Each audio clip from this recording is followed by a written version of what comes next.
qu'il a fait référence aux Palestiniens. Et lui les inclut donc dans sa volonté de paix avec le monde arabe en disant voilà, vous devez comprendre que nous ne partirons jamais, donc à partir de là, nous devons vivre ensemble. Alors c'est vraisemblablement aussi une préparation de la discussion qu'il aura avec Joe Biden qui partage cette vision des choses.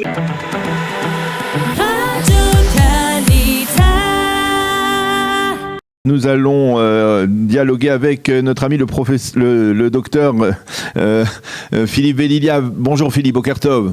Bonjour. Merci d'être avec nous. Vous êtes politologue et nous avons bien besoin de votre éclairage pour mieux comprendre un peu la situation dans laquelle on se trouve aujourd'hui avec l'entrée en fonction de Yair Lapid qui est devenu Premier ministre en fin de semaine.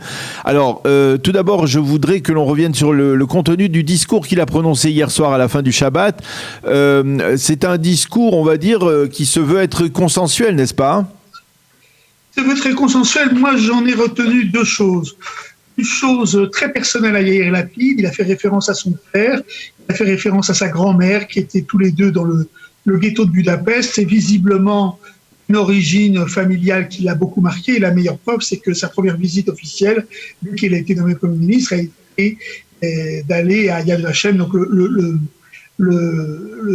musée de la Shoah. Et c'est lié d'ailleurs à ce qu'il a dit par la suite sur la nécessité de la sécurité d'Israël. Lui pense que l'expérience de la Shoah justifie ô combien l'existence d'un État juif et est une garantie de la sécurité pour les Juifs du monde entier d'ailleurs.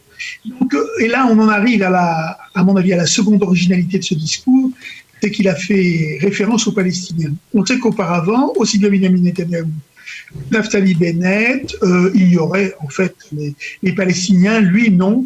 Lui les inclut donc dans sa volonté de paix avec le monde arabe en disant voilà, vous devez comprendre que nous ne partirons jamais, donc à partir de là, nous devons vivre ensemble. Alors c'est vraisemblablement aussi une préparation de la discussion qu'il aura avec Joe Biden qui partage cette vision des choses. Emmanuel Macron aussi, qui va rencontrer mardi, partage cette vision des choses. Donc là, c'est sa touche personnelle, sa touche politique qui montre qu'on est passé d'un gouvernement, enfin en tout cas, d'un Premier ministre de centre droit, Premier ministre de centre-gauche. Mais il n'a pas mentionné le fameux principe de 2 États pour 2 peuples. Il est resté plutôt discret.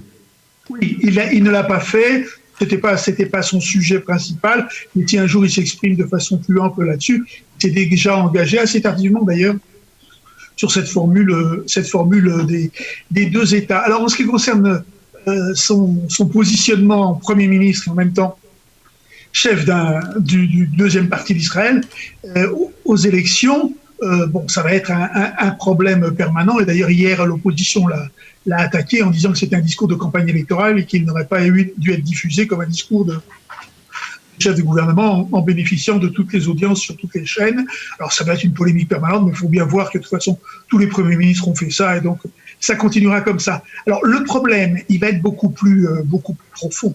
En fait, c'est lorsqu'il prendra des décisions qui engageront le pays, que ce soit en matière de politique intérieure, en matière de politique extérieure, en matière économique, en matière sociale, il devra à la fois prendre des responsabilités, c'est-à-dire parfois être impopulaire, puis aussi mener la campagne de son parti. Et là, il faut tout faire pour être populaire, pour recueillir des voix. Donc ça va être un défi permanent pour lui. Je crois que ça va beaucoup se jouer sur les questions économiques et sociales. Hier soir, il y avait une manifestation contre la vie chère. C'est un mouvement qui va s'amplifier. C'est comme ça qu'avait commencé le mouvement social en 2011 avec des manifestations à répétition. Et donc là, s'il prenait des décisions, par exemple, en matière de soutien du pouvoir d'achat des Israéliens confrontés à la vie chère, ce serait porté à son crédit. Par contre, s'il n'est pas assez audacieux sur ce point aux yeux des Israéliens, ce serait mettre au débit de son parti. Donc pour lui, c'est à la fois un avantage d'être Premier ministre dans ces conditions, et puis en même temps, ça peut être une arme à double tranchant.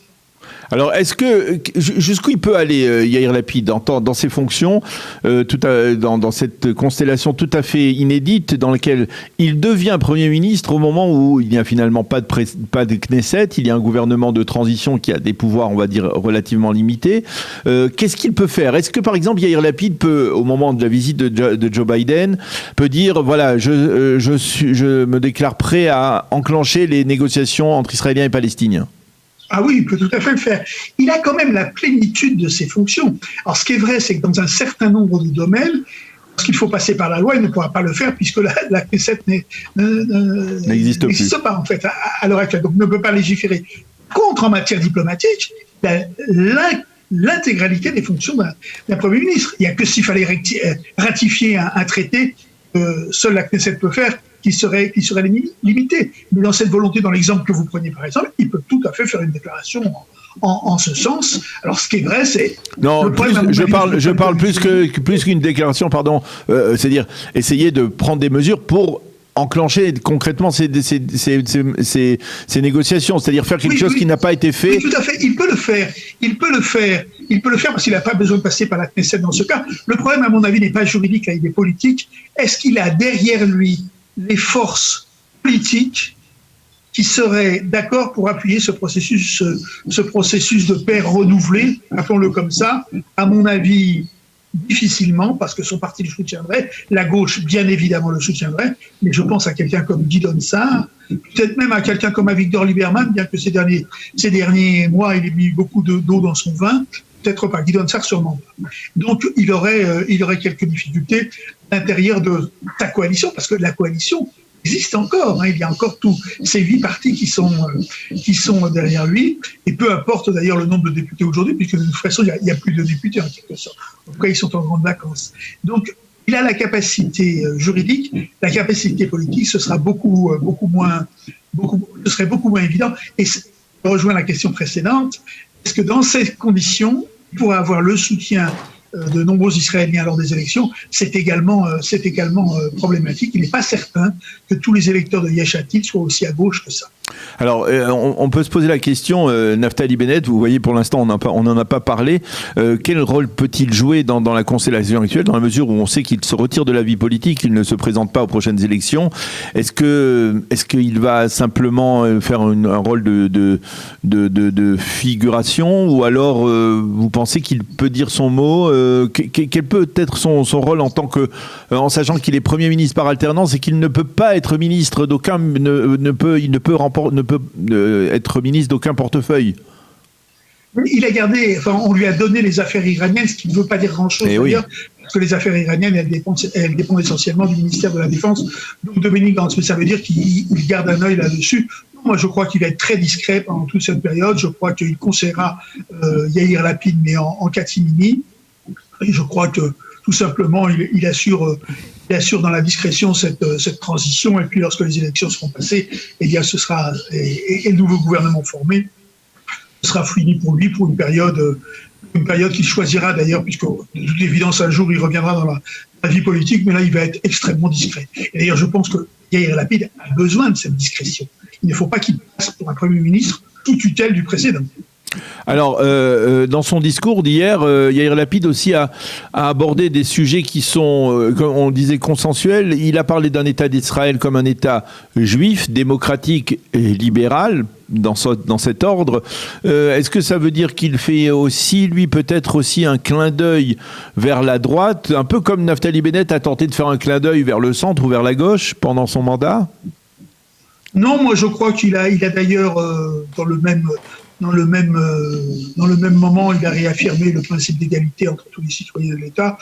Je crois qu'il est... Là, ce sont ses convictions. Ce sont ses convictions depuis toujours, je pense. Et donc, il est pour un État juif, mais aussi un État démocratique qui respecte le principe d'égalité des citoyens. Là, je crois qu'il n'y a pas de manœuvre politique. Et je crois que ça correspond à sa pensée profonde. Le fait qu'il se soit installé hier dans ce fameux complexe de la rue Balfour, pas dans la résidence officielle des premiers ministres, mais à proximité pour des raisons de sécurité, c'était aussi une forme de déclaration d'intention de sa part?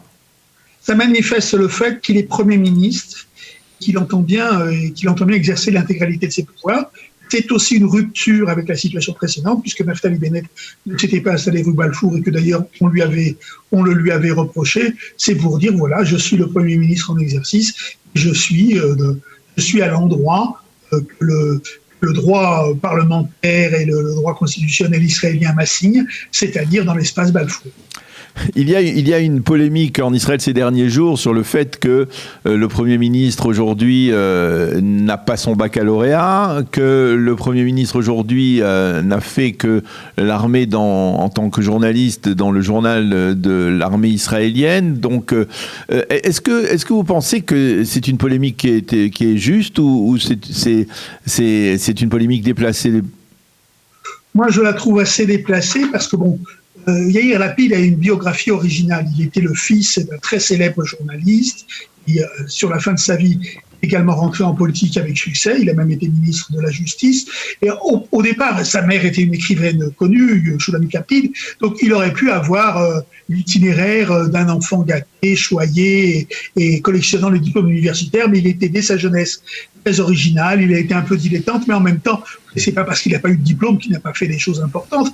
Il a écrit des livres, des romans, des livres pour enfants, des chansons. Il a été acteur, comédien, il a fait beaucoup de choses. Puis il est allé à l'école de la vie en quelque sorte. Et par exemple, en matière diplomatique, je crois qu'il n'a plus grand-chose à apprendre puisque il a vécu aux États-Unis, il parle parfaitement l'anglais. On le voit par exemple lorsqu'il est avec, on le verra cette semaine avec le président Macron, on le verra la semaine prochaine avec le président Biden. Il est parfaitement à l'aise avec eux. Donc c'est quelqu'un qui est au niveau. Alors il n'a pas de diplôme effectivement. Donc l'opposition jouera là-dessus. Je ne sais pas si ça changera grand-chose. Je ne sais pas si ça déplacera une voix aux élections. On a vu Benjamin Netanyahou saluer Yair Lapid pour son arrivée à la présidence du Conseil, même si tout de suite après le Likoud s'est empressé de le critiquer. Est-ce que vous pensez qu'il y a peu de possibilités de meilleures relations entre Netanyahou et Lapid qu'entre Netanyahou et Bennett? Non, parce qu'on rentre en campagne électorale et on l'a vu jeudi à la Knesset, c'était une sorte de pré-campagne, ça va être extrêmement violent. Les dernières campagnes électorales ont été violentes, n'ont pas été d'un bon niveau intellectuel, il faut le dire, il n'y a pas eu de vrai débat. Celle-ci, sur ce plan, ressemblera aux autres, mais elle sera encore plus violente que les autres. Et donc, comme ce sera un affrontement entre Benjamin Netanyahou, chef de l'opposition, et Yair Lapid, Premier ministre en exercice et postulant à le demeurer, on aura un affrontement extrêmement violent entre les deux hommes, qui en plus sont des hommes forts, sont des hommes qui ne mâchent pas leurs mots. Donc on peut être sûr que de ce côté, il y aura beaucoup de joutes verbales. Espérons que ça restera verbal. Eh bien, Philippe Elia, merci beaucoup pour nous avoir dressé ce tableau donc de l'arrivée de Yair Lapid au poste de Premier ministre, ses premiers pas dans ses fonctions extrêmement importantes et dans la constellation actuelle dans laquelle, effectivement, donc Yair Lapid, en tant que Premier ministre, est aussi candidat aux prochaines élections. Il y a peut-être une dualité à ce niveau-là, certainement. En tout cas, merci beaucoup de nous avoir commenté cette réalité. Merci d'avoir été avec nous ce matin. Bonne journée. Bonne journée, merci à vous.